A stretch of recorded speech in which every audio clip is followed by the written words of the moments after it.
Segera setelah itu benar-benar terbentuk, pagoda roh ilusi memudar, dan beberapa saat kemudian, aula itu kosong sekali lagi. Berbentuk segi 8, aula itu memiliki diameter paling sedikit 300 meter. Tim 7 Tanggulin berdiri di tengah aula. 8 pintu, masing-masing setinggi 10 meter dan lebar 5 meter, mengelilingi para siswa, menjulang tinggi di depan mereka. Yuanen, Zhengyu, formasi segitiga. Xie, beradaptasi dengan situasi. Gu Yue, Xiaoyan, Lizzie, tetaplah di tengah. Tanggulin menggonggong sambil melangkah maju untuk membentuk salah satu titik segitiga. Yuanen Yehui dan Yue Zhengyu segera melakukan apa yang diperintahkan dan dipindahkan ke posisi. Dan 3 cincin jiwa muncul di bawah Su Lizzie, semuanya berwarna ungu. Tanggulin yakin bahwa Su Lizzie hanya memiliki 2 cincin jiwa kuning terakhir kali dia melihatnya.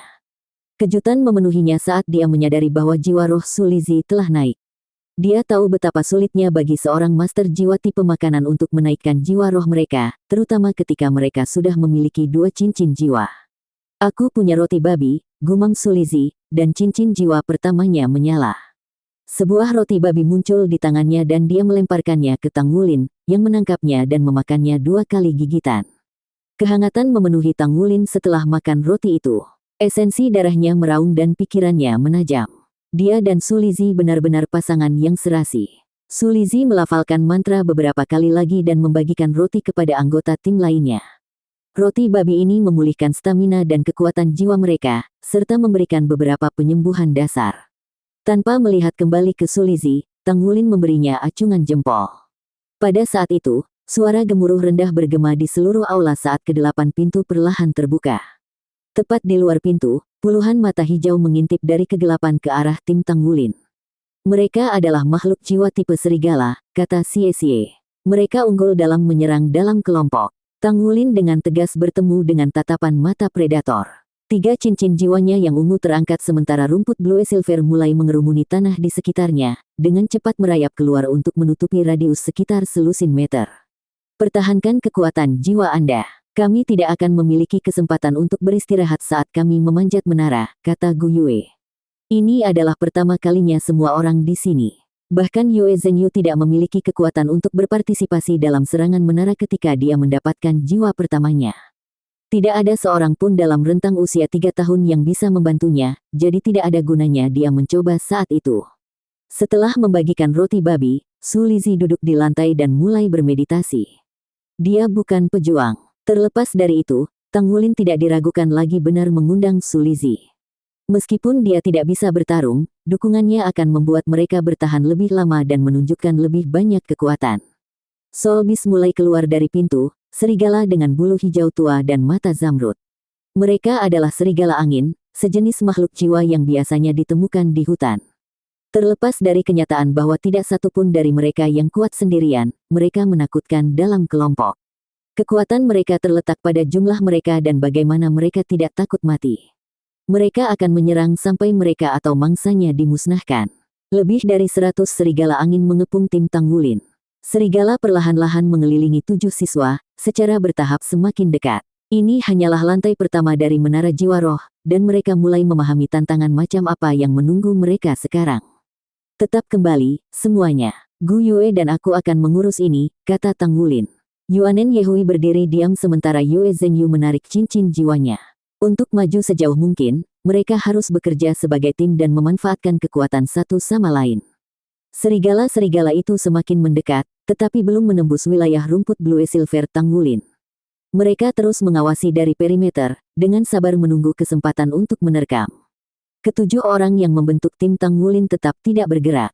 Pertempuran akan dimulai saat kedua belah pihak mengambil tindakan. Tanggulin memandang serigala dengan jijik, dan rerumputan Blue Silver tiba-tiba bergerak, melesat seperti ular berbisa dan mengikat beberapa serigala. Rerumputan kemudian menarik serigala ke arah Tanggulin. Dinding bumi meletus dari tanah, melindungi semua orang kecuali Tanggulin, dan serigala yang menerkam menabraknya. Seolah-olah dia baru saja menusuk sarang lebah, serigala-serigala itu langsung bereaksi, mengerumuninya dengan serangan ganas. Serigala angin memiliki kemampuan bawaan untuk menyerang dengan bilah angin, dan dalam sekejap mata, ratusan bilah angin berselang-seling menebas dinding bumi. Sebagian besar serigala, bagaimanapun, berfokus pada Tanggulin, dan meskipun dia tidak dilindungi oleh tembok bumi pertama, yang lain muncul untuk melindunginya dari angin yang mengiris. Dia mendorong tangannya ke dinding raksasa itu dan mengangkatnya ke udara, menggunakannya seperti perisai melawan serangan gencar. Semua serigala angin menerkam Tang Wulin pada saat yang sama, tetapi cincin jiwa keduanya menyala. Tombak dari rumput Blue Silver menusuk yang terdekat di udara. Banyak dari serigala yang melalui perut mereka tertusuk tombak rumput, dan semuanya menjadi kaku saat disambar. Pada saat yang sama, cahaya es meledak dari tengah dinding bumi, melesat 3 meter ke udara dan meledak menjadi badai es bergerigi yang tak terhitung jumlahnya. Sebuah baptisan es menghujani serigala angin, setiap es mengarah ke mata mereka. Kematian datang untuk serigala, hujan dari atas dan menusuk dari bawah. Blue Silver Impaling Arai milik Tang Wulin menusuk mereka dari tanah dan es Gu Yue menusuk mereka dari langit. Semua orang tahu bahwa makhluk jiwa tipe serigala memiliki tulang sekeras logam, tapi perut mereka selembut tahu. Akibatnya, sebagian besar master jiwa memanfaatkannya. Namun, baik itu makhluk jiwa paling rendah atau penguasa tirani, matanya selalu menjadi titik lemah. Jika es hanya 1 inci dari target, mereka tidak akan merusak tengkorak keras serigala. Namun, mereka menyerang mata dengan sangat akurat. Tombak rumput dengan cepat mundur dan dinding tanah runtuh. Ketika Yue Zhengyu dan Yuanen Yehui melangkah keluar dari reruntuhan, yang mereka lihat hanyalah lautan mayat. Pemandangan itu mengejutkan mereka. Tidak ada satupun serigala yang selamat. Mereka mengerti betapa menakjubkan prestasi seperti itu. Setelah mereka dikurung di tembok bumi, Tang Wulin menunjukkan kemampuan pengendalian kerumunan yang kuat dan menahan semua serigala. Tapi bukan itu yang membuat mereka kagum. Orang yang benar-benar luar biasa adalah Gu Yue, yang dengan mahir mengarahkan ratusan es untuk menembus mata semua serigala. Tidak ada satu serigala pun yang tidak memiliki es yang tumbuh dari rongga mata mereka. Mereka bahkan tidak bisa mulai memahami seberapa besar kekuatan spiritual yang dia miliki. Bahkan Tang Wulin, yang sama akrabnya dengan Gu Yue, menoleh untuk menatapnya dengan heran. Kekuatan spiritualnya pasti berkembang pesat sekali lagi. Tidak mungkin dia bisa mengendalikan setiap es dengan tepat sebaliknya. Tang Wulin mengira bahwa dia dan Xie perlu membersihkan yang tersesat. Tapi Gu Yue membuktikannya salah.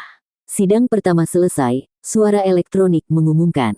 Kamu bisa memilih untuk menyerap jiwa roh serigala angin 1000 tahun. Kamu punya 10 detik untuk memutuskan. Petik 2. Sebuah pintu emas muncul di hadapan Tang Wulin dan timnya. Itu tidak sebesar yang membawa mereka ke sini, tapi itu sama misteriusnya dan seekor serigala angin transparan melayang di depannya. Ayo pergi. Tang Wulin melambai kepada teman-temannya saat dia melangkah melewati pintu. Mereka semua bisa memilih untuk bergabung dengan serigala angin transparan yang melayang di depan pintu. Tapi mereka menolaknya begitu saja dan melanjutkan ke persidangan kedua. Mereka melangkah melalui pintu dalam sekejap cahaya, dan saat berikutnya, mereka menemukan diri mereka di sebuah ruangan yang sama dengan sebelumnya. Itu adalah ruangan segi 8 dengan 8 pintu besi juga. Cahaya melintas di mata Tang Wulin saat dia menunjuk ke teman-temannya. Mereka mereformasi formasi segitiga mereka tanpa sepatah kata pun. Su Lizhi, bagaimanapun, duduk untuk bermeditasi alih-alih menggunakan keterampilan jiwanya. Ketujuh orang itu berasal dari Akademi Shrek, jadi masing-masing dari mereka memiliki penilaian dan persepsi yang luar biasa. Su Lizhi tidak menggunakan keterampilan jiwanya karena, setelah percobaan pertama, dia menjadi percaya diri dengan kekuatan rekan satu timnya. Sebagai master jiwa tipe pendukung, sangat penting baginya untuk memutuskan dengan tepat berapa banyak kekuatan jiwa yang akan dihabiskan untuk setiap rekan satu timnya. Raungan geram tiba-tiba mulai memenuhi udara saat 8 pintu tiba-tiba terbuka. 8 singa api raksasa muncul, satu dari setiap pintu. Mereka adalah singa iblis yang berkobar, teman lama dari kelas 0. Senyuman terbentuk di bibir Tang Wulin. Sepertinya menara jiwa roh tidak jauh berbeda dari platform kenaikan roh. Keduanya memiliki makhluk jiwa yang serupa. Dilihat dari sosok dan tingkat energi mereka, Tang Wulin dapat mengatakan bahwa mereka semua adalah singa iblis betina berkobar dari tingkat 100 tahun. Namun, mereka setidaknya berusia 500 tahun atau lebih. Sebelum ada yang bisa mengatakan apapun, Xie melangkah maju. Biar aku yang menangani ini, katanya, sambil berlari ke arah singa. Tang Wulin duduk dan mulai bermeditasi, dan yang lainnya mengikuti. Tujuan mereka bukan di lantai bawah. Bahkan jika lantai ini menghasilkan jiwa roh 1000 tahun, mereka menginginkan jiwa 1000 tahun bermutu tinggi. Serigala angin tidak bisa memuaskan siapapun, begitu pula dengan singa iblis yang berkobar. Ini baru lantai 2. Xie lebih dari cukup untuk menangani beberapa ratus tahun singa iblis yang menyala-nyala. Singa-singa itu masih mengaum saat Xie mencapai target pertamanya. Dia membubung ke udara, sosoknya berputar untuk menghindari semburan api sebelum tiba-tiba berakselerasi menuju singa. Sedetik kemudian, singa itu menjadi lemas di lututnya dan pingsan. Satu titik gelap bisa dilihat di punggung singa, satu-satunya tanda bahwa Xie telah menikamnya. Kakinya hampir tidak menyentuh tanah sebelum dia bergegas menuju target berikutnya. Tang Wulin mengangguk setuju. Xie telah tumbuh lebih terampil di Ghost Shadow Perplexing Track dan sepertinya tidak lagi berjuang dengan itu. Sekarang dia tampak seperti sedang menari. Setelah singa pertama mati, 7 sisanya membuat diri mereka menjadi gila. 4 menerkam ke Xie sementara 3 lainnya menyerang kelompok Tang Wulin. Mengandalkan kecepatannya yang gila, Xie menyingkirkan singa lain. Ini meninggalkan 3 singa mengelilinginya. Dia menggunakan Ghost Shadow Perplexing Track untuk zigzag di antara mereka seperti hantu, melepaskan keterampilan jiwanya pada saat yang sama untuk meninggalkan luka yang tak terhitung jumlahnya di tubuh mereka. Di tengah ruangan, sesosok kabur keluar dari kelompok Tang Wulin untuk menemui 3 singa lainnya. Dalam sekejap mata, salah satu dari mereka jatuh ke lantai, mati. Sesaat setelah itu, 2 lainnya roboh juga. Itu adalah klon naga bayangan Xie. Tang Wulin menatapnya dengan mata menyipit. Bahkan dengan kekuatan spiritualnya yang tinggi, dia hanya bisa, hampir saja, melihat garis besar klon. Tiba-tiba, klon itu terbang menuju Xie. Namun, sebelum bisa mencapai dia dan sekering, tubuh Xie meledak dengan cahaya, dan dia dan klonnya melompat ke udara. Mereka bertemu muka, sesaat melintasi jalan setapak di udara. Kemudian, pada saat berikutnya, singa yang tersisa mati. Jadi dia belajar trik baru. Mata Tang Wulin berbinar. Dia menggunakan penarikan klonnya sebagai teknik bertarung sekarang. Klonnya bergerak lebih cepat dari biasanya ketika klonnya kembali bergabung dengannya, tetapi dia sebenarnya tidak harus menyatu dengannya. Dia dapat menggunakan teknik itu untuk memanggil kembali klonnya untuk mendapatkan bantuan cepat. Dia benar-benar telah tumbuh, sekarang dia bisa dengan terampil mengendalikan 2 tubuh sekaligus. Berapa lama baginya untuk mendapatkan kendali penuh atas semua klonnya? Pada saat itu terjadi, dia akan menjadi kekuatan yang harus diperhitungkan.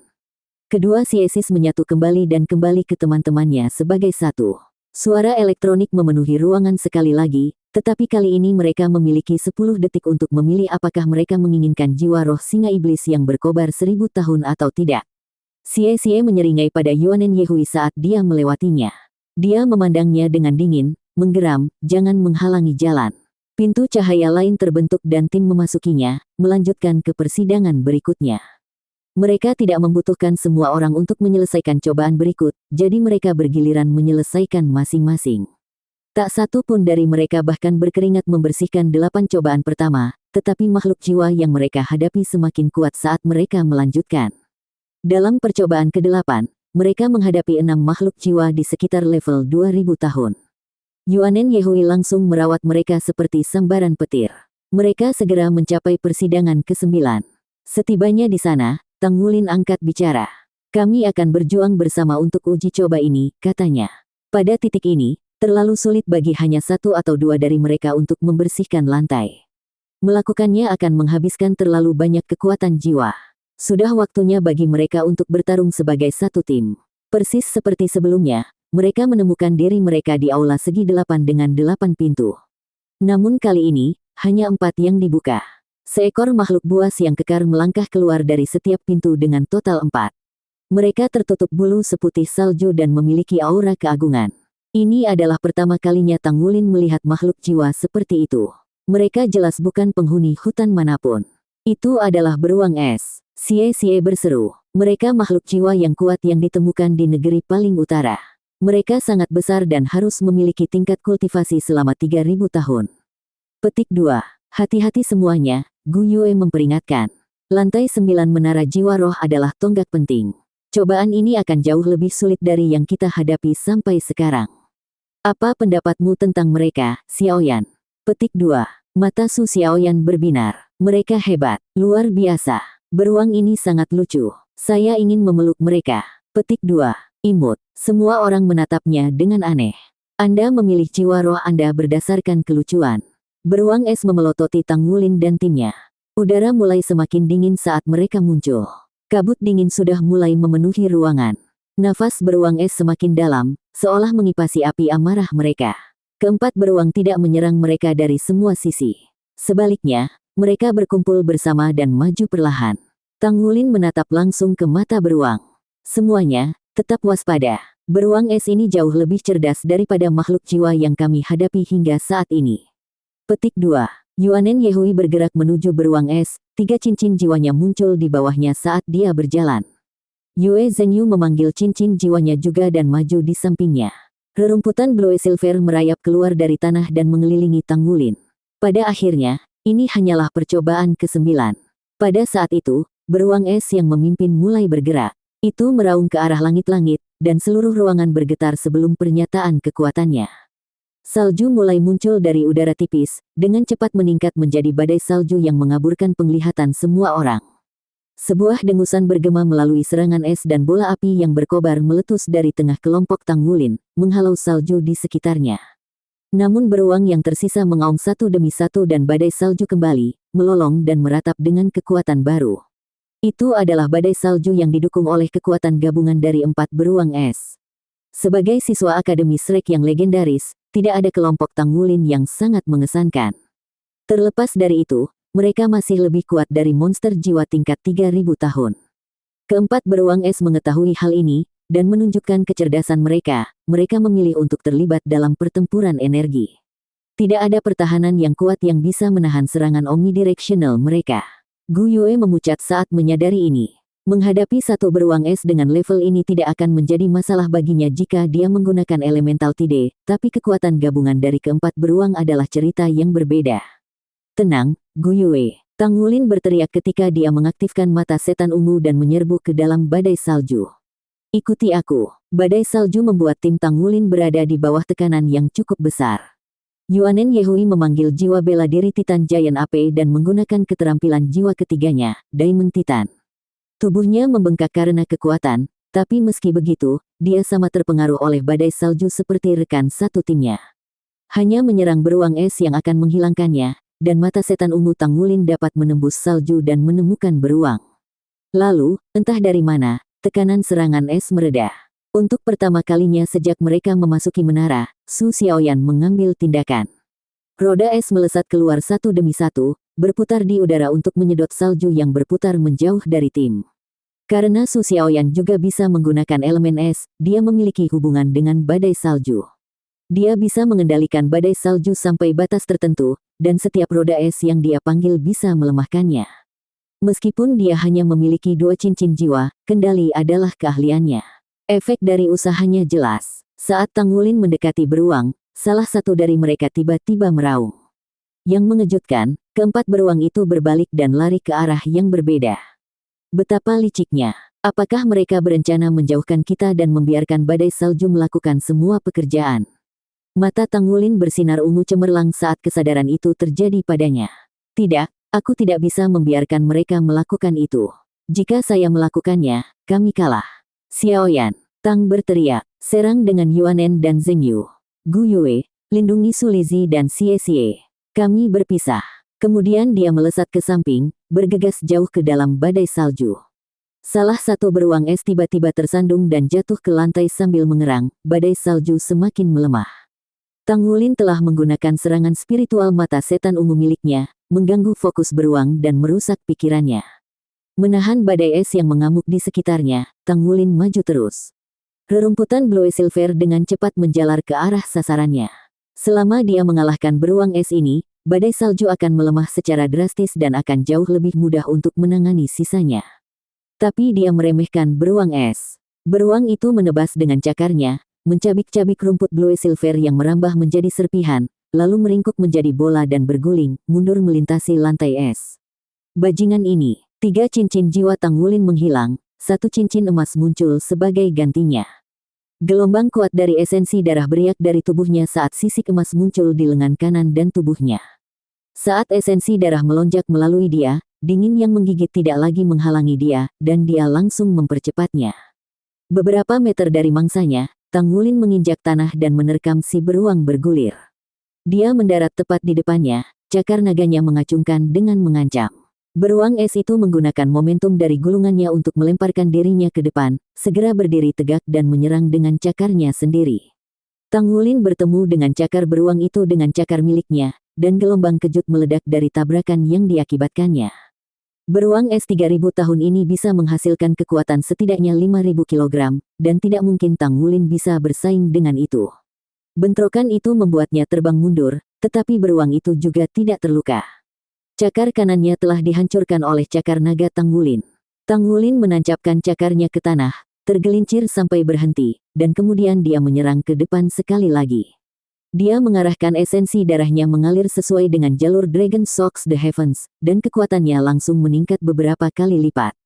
Meskipun dia masih tidak dapat menggunakan Dragon Shocks the Heavens secara maksimal, setelah insiden yang terjadi beberapa hari yang lalu, dia menemukan bahwa dia sekarang dapat mengontrol aliran esensi darahnya sampai batas tertentu. Sekarang dia bisa menggerakkannya di sekitar tubuhnya seperti kekuatan jiwa, memberdayakan bagian-bagian tertentu dari dirinya. Metode ini dengan cepat menghabiskan esensi darahnya, tetapi juga memberinya ledakan kekuatan yang eksplosif. Dia membalik aliran esensi darahnya dan memusatkannya di lengan kanannya. Sisik di lengannya mulai bersinar cemerlang, menutupi hujan salju di sekitarnya dengan cahaya keemasan. Melepaskan raungan yang ganas, dia menyerang beruang itu. Cahaya biru es meledak dari tubuh beruang itu saat merawat cakar yang terluka itu.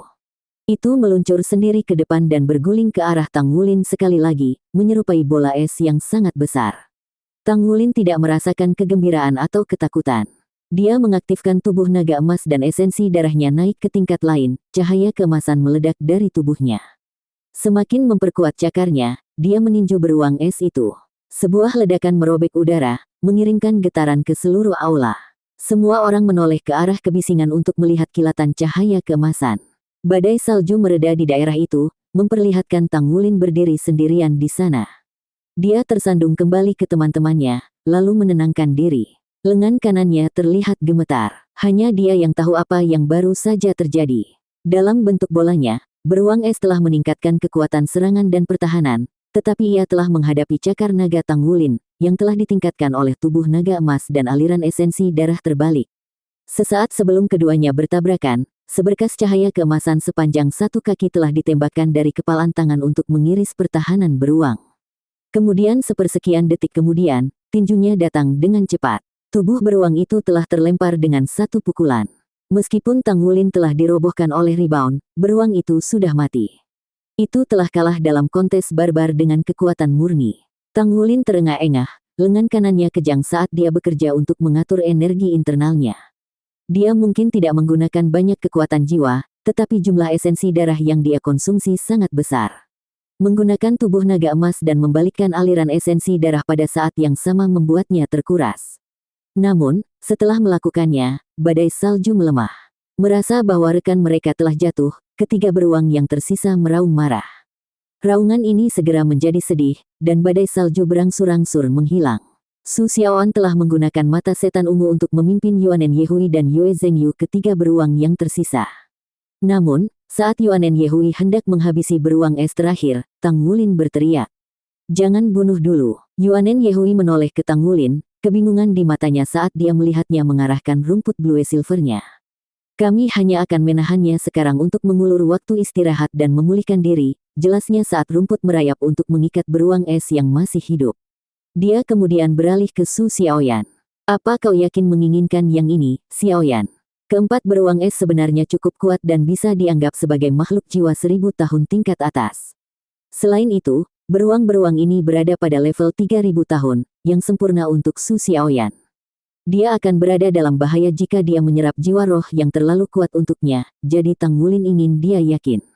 Dan Su Xiaoyan segera mengangguk. Bahkan jika ada kesempatan untuk bertemu dengan monster jiwa dengan atribut es yang lebih kuat di kemudian hari, dia tidak tergoda untuk mencoba peruntungannya. Jika mereka bertemu dengan binatang seperti itu, mereka masih harus mengalahkan mereka. Selain itu, dia harus cukup kuat untuk menyatu dengan jiwa roh yang dihasilkan. Keinginan baik dan bagus, tapi keserakahan jelas tidak. Selain itu, dia menyukai betapa menakutkannya beruang es itu. Dia yakin bahwa menyatu dengan salah satu jiwa roh mereka akan sangat meningkatkan kekuatannya. Dia terutama berharap mendapatkan kemampuan badai salju mereka. Dengan itu, dia akan dapat menunjukkan kendali yang lebih luas dan bahkan bekerja dengan Gu Yue. Cepat, Tang Wulin berkata kepada Su Lizhi saat dia duduk. Beri aku 10 roti babi. Su Lizhi memutar matanya. Saya tidak memberikan roti, saya menjualnya. Tapi, baiklah. Saya punya roti babi. Petik 2. Tang Wulin terkekeh saat dia mengambil roti babi yang muncul dan melahapnya. Perutnya langsung mengubah roti itu menjadi banjir esensi darah yang dengan cepat memulihkan cadangannya. Setelah makan sedikit, Tang Wulin menyadari bahwa setiap roti memberikan sedikit kekuatan jiwa. Mempertimbangkan fakta bahwa mereka berasal dari skill jiwa pertama Su Lizhi, itu masuk akal. Yang penting adalah bagaimana mereka memulihkan stamina. Master jiwa biasanya mengabaikan stamina fisik karena kekuatan jiwa jauh lebih kuat, tetapi Tang Wulin jelas tidak. Dia bisa mengubah staminanya menjadi esensi darah, jadi roti ini sempurna untuknya. Keterampilan jiwa pertama Su Lizhi tidak memakan terlalu banyak kekuatan jiwanya, jadi dia adalah pasangan yang sangat baik untuk Tang Wulin. Anggota tim lainnya dengan cepat dikumpulkan oleh beruang es yang diikat dan mulai beristirahat juga. Dibandingkan dengan uji coba sebelumnya, uji coba ke-9 menunjukkan peningkatan tajam dalam kesulitan. Anggota tim lainnya memahami bahwa, jika bukan karena pengambilan keputusan cepat Tang Wulin, mereka akan mendapat masalah. Badai salju telah secara drastis membatasi penglihatan mereka dan hanya mereka yang memiliki mata iblis ungu yang dapat melihat melalui selubung salju yang berputar-putar. Mereka cukup beruntung. Komposisi tim mereka melawan uji coba ini. Su Xiaoyan berjalan ke arah beruang es yang diikat, yang sekarang menyerupai pangsit beras raksasa, dan dengan lembut mengusap kepalanya. Maafkan saya tidak yakin apakah Anda nyata atau apakah Anda ilusi, tetapi saya sangat menyesal tentang ini. Kami tidak bisa hanya duduk diam dan membiarkan Anda menyerang kami. Kamu cukup imut, bagus dan gemuk. Kamu terlihat bisa diandalkan. Petik 2. Beruang es itu tampaknya terkejut dengan kata-katanya, tetapi ia dengan cepat mendapatkan kembali ketenangannya dan terus memandangnya dengan dingin. Aku sudah memutuskan. Su Xiaoyan bergumam pada dirinya sendiri, matanya bersinar dengan tekad. Saya ingin beruang es untuk jiwa kedua saya. Saya tahu Anda mungkin tidak ingin bergabung dengan saya karena kami membunuh teman-teman Anda, tetapi menara jiwa roh akan menghadiahi saya dengan jiwa roh beruang es begitu kami membunuh Anda. Tidak ada yang bisa saya lakukan tentang itu, dan saya minta maaf. Anda akan bisa tenang. Saya akan memperlakukan jiwa roh beruang es saya dengan sangat baik. Petik 2. Ketakutan melintas di mata beruang es, dan itu mengeluarkan raungan rendah. Jadi, bagaimana kamu ingin mati? Saya pikir Wulin memukul beruangnya sampai mati. Itu cara yang kejam untuk pergi. Aku bahkan tidak bisa memaksa diriku untuk melihat mayat itu. Jangan khawatir, aku tidak akan bersikap kasar padamu. Aku akan memastikan kamu mati utuh. Bagaimana kedengarannya? Cahaya biru menyala dan tombak es mengembun di tangannya. Dia mengacungkannya tepat di depan beruang itu, ujungnya hampir menyentuh matanya. Aku akan membuatnya cepat agar kamu tidak merasa terlalu sakit. Saya sangat berharap Anda hanya proyeksi virtual dan bukan beruang es sungguhan. Jika Anda nyata, saya berdoa agar, dalam kehidupan Anda yang akan datang, Anda akan dapat bersembunyi jauh dari manusia. Bahwa kehidupan Anda selanjutnya akan menyenangkan. Petik 2. Beruang itu meraung panik, matanya dipenuhi teror. Hah, apa katamu? Su Xiaoyan menatapnya dengan bingung, tetapi beruang itu terus mengaum karena panik. Kamu tidak masuk akal. Saya tidak bisa bicara beruang. Yah, kurasa aku akan menyelesaikannya. Bye. Petik 2. Su Xiaoyan mengangkat tombaknya, bersiap untuk menyerang, tetapi beruang es itu meraung sekali lagi. Alih-alih ketakutan atau frustrasi, sedikit penyesalan yang menyedihkan bisa terdengar. Tanpa peringatan, tubuh beruang itu ambruk dengan sendirinya dan berubah menjadi titik cahaya. Lampu kecil ini kemudian membentuk miniatur beruang es yang melayang menuju Su Xiaoyan.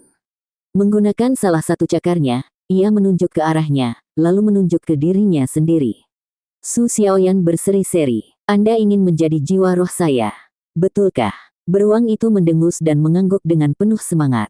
Tapi, aku tidak memaksamu. Anda yakin mau? Su Xiaoyan tersenyum manis. Miniatur beruang es itu mengangguk. Baik-baik saja maka, saya menerima. Kenyataannya, Su Xiaoyan telah berencana untuk menggoda beruang es itu untuk sementara waktu begitu dia melihat betapa lucunya itu. Tapi dia tidak pernah menyangka beruang itu begitu takut mati sehingga rela menjadi jiwa rohnya. Dia memiliki perasaan samar bahwa menyatu dengan jiwa roh dengan cara ini memiliki lebih banyak manfaat daripada menyatu dengan jiwa roh yang disediakan menara jiwa roh. Karena itu, dia langsung menerimanya. Tombak es menghilang dari tangannya dan dia duduk. Beruang kecil itu kemudian terbang ke tubuhnya, meledak saat bersentuhan dan membungkusnya dengan kabut beku. "Kapten," serunya karena malu, "kita mungkin perlu mempersingkat waktu istirahat kita." Saat dia mulai menyatu dengan jiwa roh beruang es, suara elektronik bergema di seluruh ruangan. "Sidang ke-9 selesai. Anda dapat memilih untuk menyerap jiwa roh beruang es 3000 tahun atau terus naik." Petik 2. Tang Wulin menoleh ke Gu Yue. "Menurutmu apa yang harus kita lakukan?" "Kita harus melanjutkan," jawab Gu Yue. "Kami masih wajib membantu Yuanen Yehui. Jika kita berhenti di sini, satu-satunya pilihannya adalah menyerap jiwa roh beruang es. Xiaoyan akan baik-baik saja jika kita meninggalkannya di sini. Dia akan dikirim setelah dia selesai menyatu dengan jiwa roh barunya." Petik 2. Su Xiaoyan telah menemukan jiwa roh yang cocok, jadi sekarang giliran Yuanen Yehui. "Baiklah kalau begitu, kami melanjutkan," kata Tang Wulin. Dia bersemangat tinggi sejak dia makan lebih dari selusin roti babi. Sebaliknya, Su Lizhi sedikit kuyuh karena terus menggunakan skill jiwa pertamanya. "Ayo pergi." Dengan Tang Wulin yang memimpin, 6 orang memasuki pintu cahaya, meninggalkan Su Xiaoyan di belakang untuk fokus menyatu dengan jiwa roh beruang es. Kabut es menggantung di sekelilingnya saat tubuhnya berdenyut dengan kekuatan jiwa. Kabut perlahan berkumpul di belakangnya, mengambil bentuk samar dari miniatur beruang es. Kemudian itu mulai memasuki tubuhnya, dan auranya mulai berubah. Bintang emas muncul di dahinya, kabut di sekitarnya dipenuhi dengan cahaya yang mulia. Ketika Tang Wulin melangkah melalui pintu cahaya ke aula sidang ke-10, dia terkejut menemukan bahwa aula ini sama sekali berbeda dari yang sebelumnya. Alih-alih berbentuk oktogonal, aula tempat timnya beranggotakan 6 orang sekarang berdiri berbentuk bulat. Alih-alih 8 pintu besi, hanya ada satu pintu yang tingginya 30 meter dan lebar 20 meter. Seperti yang dikatakan Gu Yue, 9 percobaan pertama adalah satu tingkat, dan sekarang mereka berada di tingkat kedua. Mata Yuanen Yehui berbinar. Sekarang Su Xiaoyan telah menemukan jiwa roh, inilah gilirannya. Kera raksasa titan miliknya adalah jiwa bela diri tipe kekuatan, jadi dia harus menemukan jiwa bela diri yang cocok dengannya. Namun, dia mencari jiwa roh untuk cincin jiwa keempatnya, yang merupakan situasi yang sangat berbeda dari Su Xiaoyan mendapatkan yang ketiga. Yuanen Yehui dapat mendukung jiwa roh di sekitar tingkat 4000 tahun, dan memiliki sepasang jiwa bela diri tingkat puncak berarti dia dapat mendorong batas itu ke tingkat 6000 tahun. "Kami mungkin hanya akan menghadapi satu binatang pada satu waktu mulai sekarang," kata Tang Wulin. "Waspadalah." Saat kata-kata ini keluar dari mulutnya, pintu raksasa itu perlahan mulai terbuka. Mereka bahkan tidak bisa melihat binatang itu, namun gelombang kekuatan yang menindas menyapu mereka. Gemuruh keras bergema dari luar pintu, lalu yang lain. Satu guncangan hebat demi satu berjalan melalui aula, tumbuh lebih kuat dan lebih kuat sampai raksasa muncul. Tingginya lebih dari 10 meter, tubuhnya tertutup sisik-sisik hitam yang keras dan beratnya setidaknya 5000 kilogram. Ia berdiri dengan 4 kaki, dan ia menggembar-gemborkan ekor raksasa yang mengibarkan udara di belakangnya. Tanah bergetar dengan setiap langkah yang diambilnya. Sekilas, itu hanya tampak seperti kadal raksasa. Namun, kepalanya jauh lebih besar daripada kadal normal, dan 2 tanduk muncul darinya. Itu naga kadal iblis. Xie berseru. Di masa lalu, naga kadal iblis dikenal sebagai naga darat yang kuat dan buas. Meskipun tubuhnya sangat besar, dia sangat gesit, dan mengendalikan elemen kegelapan. Itu akan membantai makhluk jiwa lainnya bukan untuk makanan, tapi kesenangan. Itu memiliki sifat yang sangat agresif, dan seperti laba-laba iblis yang berwajah manusia, itu dianggap sebagai orang buangan di dunia makhluk jiwa. Naga kadal iblis adalah makhluk jiwa yang hanya disebutkan dalam teks kuno.